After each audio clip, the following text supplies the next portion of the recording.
Ganda ng everything.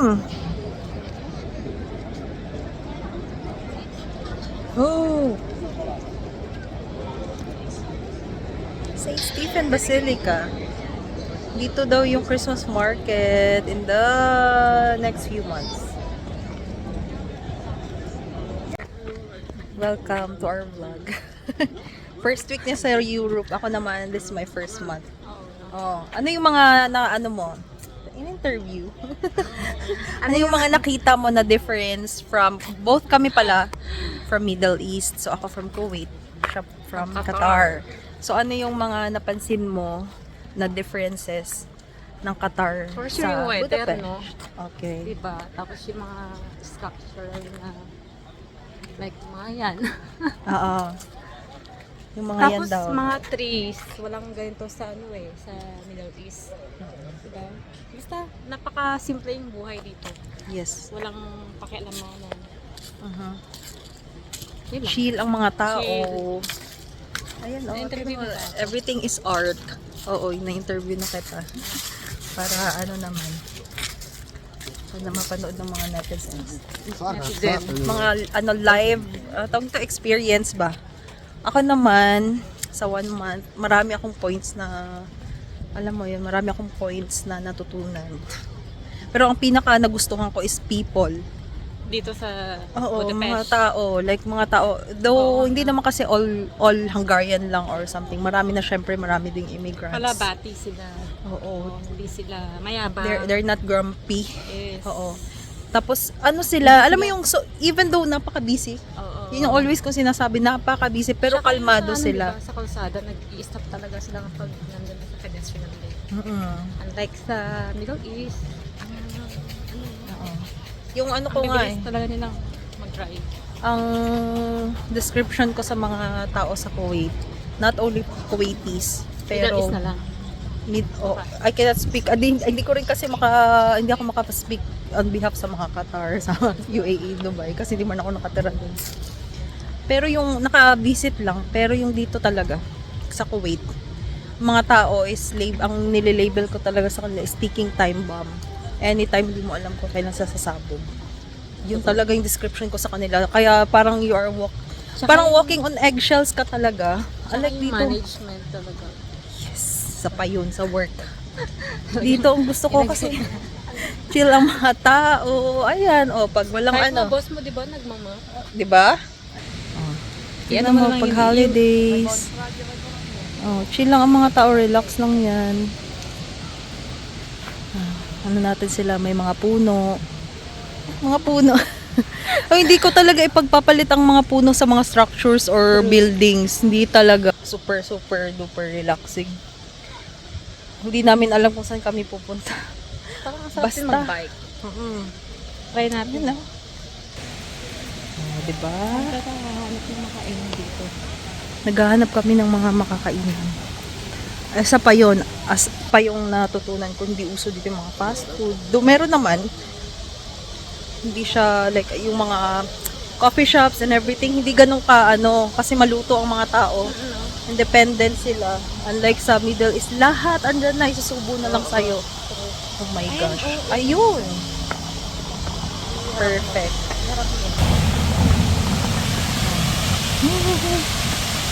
Uy, ang saya. Ang saya. Actually, hindi. Ano kaya yun? Ano yun? What is up? Tignan mo, nasa park kami. Basta naglakad-lakad lang kami. Hindi na namin alam kung nasa na kami.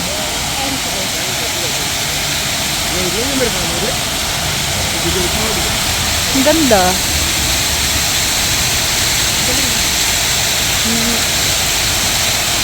Baka may mga ibig sabihin kung ano yung mga dyan.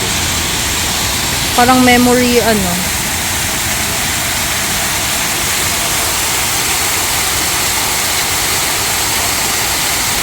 Ang ganda. Dahil sa banda na tayo, kailangan Ganang collagen.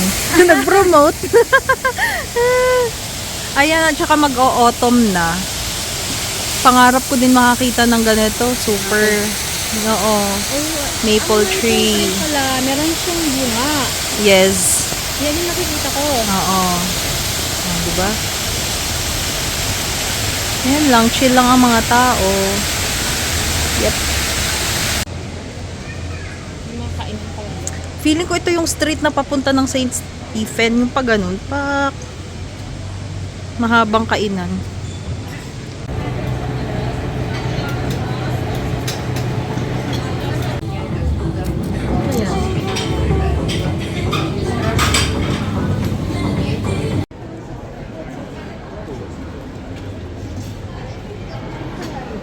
Now they're buying huge amounts. It was forced out and it's still ridiculous. Ay, may Changi din. Ay, ang Changi.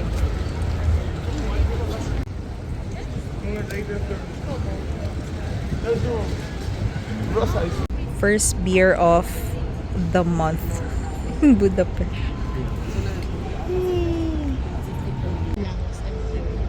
Cheers. Kampay daw. Kampay.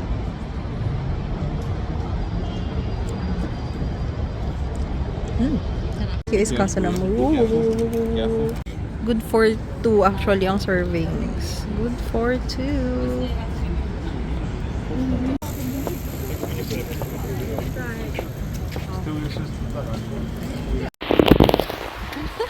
Kami po ay nagsasightseeing na aming mga future na bahay. Ay, meron solar. Meron naman ibang mayaman may solar. Di ba? May solar panel. Ayan. Lalakad kami sa mga village. Ayun, sa mga gusto palang pumunta ng Hungary. Gusto yung magutom. Hindi, Pumunta na weather. kayo. Weather. Ayun, Hungary i-check eh. nyo ang weather everyday talaga, everyday. Kasi hindi nyo mo alam bukas uulan, today mainit. Tapos, malamig na pala. O, di ba? Weather.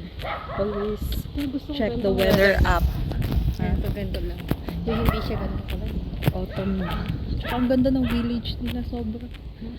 Hindi ganun kayaman ang Hungary compare sa ibang Schengen. Pero, kung sa Pinas to, pasok na. So, Mayaman na siya actually. In a sense. Ganda. Maganda siya, tsaka malinis. simbahan kaya yun? Pag may nakakita akong mga cross-cross, Oo. gusto kong pumunta dyan, be, sa may mountain. Diba? Pwede kaya? Malalakad kaya? Parang hindi Parang na. malapit lang na, pero ang layo niyan. Oo. Gabihin na tayo kung makabalik sa bata. Ayan, ito na yung mga street. Ay, dito na kami dadaan. Sagasaan kami. Maliit na. Lifestyle naman. Another topic is yung lifestyle ng mga tao. Compare sa Middle East. Super simpleng life nila dito. Alam mo yun, napaka-simple nila, which is na-appreciate ko kasi mas na-appreciate mo yung maging in the moment. 'Di ba? Tapos napaka-hardworking ng mga Hungarians. Kahit yung mga refugees or ibang immigrants or expats, super napaka-hardworking nila. Tapos yung pitong kahit busy, kalmado. Pero sa Middle East, alam mo yung they got everything. May pera sila. Pero utos. Sorry. Oo, mautos. So, Dito, wala. Kailangan mo lang magpagtrabaho ng yung meron sila. oo. No. Nato kumbaga pa, disclaimer, this is my opinion, it's not on behalf of everybody. Yung sa yun yung napansin ko, especially sa Kuwait, sila para siyang modern slavery in a sense na lahat iuutos. As in, kahit na lang pagtimpla ng kape, like, alam mo yung pinakamaliit na bagay na kaya mo namang gawin, iuutos pa nila. Dito hindi ka makakita ng mga Hungarian na gaganyanin ka. Sila ang tutulong talaga sa kapag hindi mo alam. No? Super babait nila. This is my point of view 1 month ko dito sa Hungary. Kaya maraming mga Pilipino na sumusuko kasi especially from Middle East. Kasi nasanay sila doon na lahat accessible. Gusto mo mag-order talabat. Dyan lang, lahat. May talabat ba sa Qatar? Oo, di- lahat. 'Di ba? Lahat online and all. Meron naman na din dito. Pero yung difference is mas prefer ng mga tao dito magluto, Mas prefer ng mga tao very independent. Tapos, halos lahat ng food, organic. Ganyan. Ano sila, hindi sila lazy. Kumbaga pa. Yun yung lifestyle, kaibahan. Di ba? Nag-work pa. Oo. Kahit 75 years old na strong pa. Diba? Feeling ko yung mukha ko, nag-yellow na. Ayun no, may willow tree. Ayan, willow tree. Bet na bet ko talaga yung puno na yan. First day. Ayan na, first pwede. day ka ba? Ikaw Ah. magpa-picture sa video. Oo. Ayan o, tignan mo yung mga bahay nila. Super chill and sila, slow living. Hindi sila more into luxury. Pero pwede naman pala. Alam mo yung sasaya ka naman pala kahit sa simpleng bagay. Yun yung so far nakalimutan ko sa Middle East eh. Kasi puro work, money, may pang shopping, may pang restaurant, may pang ganito. Pero pwede ka palang mabuhay sa ganito lang. Alam mo yun?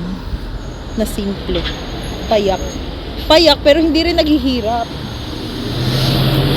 Actually, ito na yung simple sa kanila pero ang gaganda pa din ng bahay nila. Ayan. Diba? May bike lane. Ito yung walkway. So, dito tayo banda. Ayan.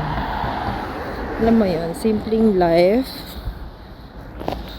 Pero hindi rin like salat na salat. Payak pero thriving.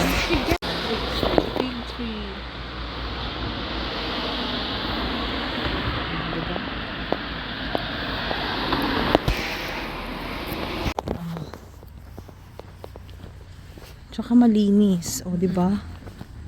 Super linis. Ayun, kasi nga yung mga plastic nila, mga waste nila, kailangan mong ibalik. Meron kang 54 rent din doon sa mga plastic bottles, scope. Binabayaran mo, so kailangan mong ibalik. Ayun yung mga bahay nila.